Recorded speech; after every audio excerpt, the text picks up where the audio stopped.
Pines impact the natural landscape in central Otago here by totally dominating the ecosystem. They outcompete our native species by being high stature and outcompeting them for light and outcompeting them for moisture.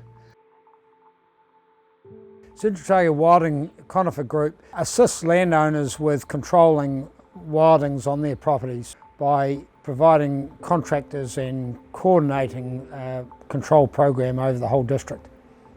Here's the road between Clyde and Cromwell.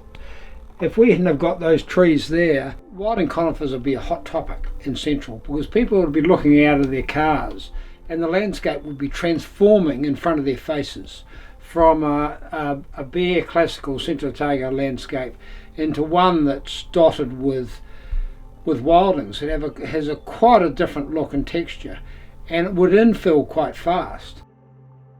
We're in the Cambrian Valley here. 20 years ago there were one or two trees to be seen out here. Now look at it.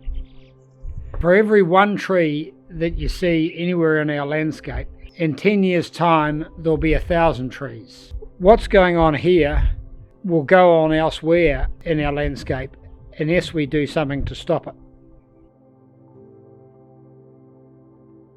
So the Central Otago area is known for its dry landscapes, and one of the biggest challenges for us is fire starting in a dry environment typically will move or start quickly, move quickly. Makes it very hard for us to manage them.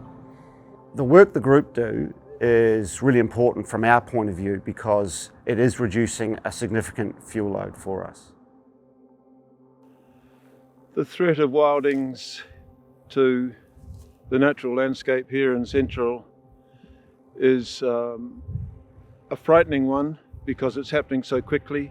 The transformational threat, it threatens to change the landscape to an evergreen, exotic forest. I think the pines are a distinct risk to the economics of tourism in Central, because people come here expecting Central to be golden and rocky and schisty and tussocky. It's hard to think of anywhere else quite like this. They want Central to be different.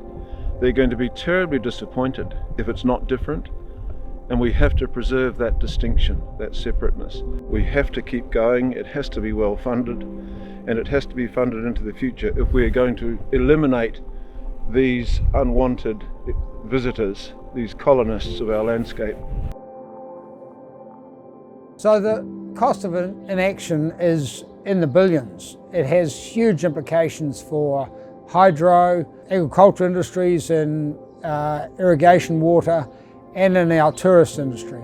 If we don't do something about it quickly, it'll be colossal amounts of money. And possibly our kids will be teaching us that if we don't do something about it now, by the time they inherit this landscape, the problem will be intractable. So the onus is on us to do it now and not to pass on to them an impossible problem.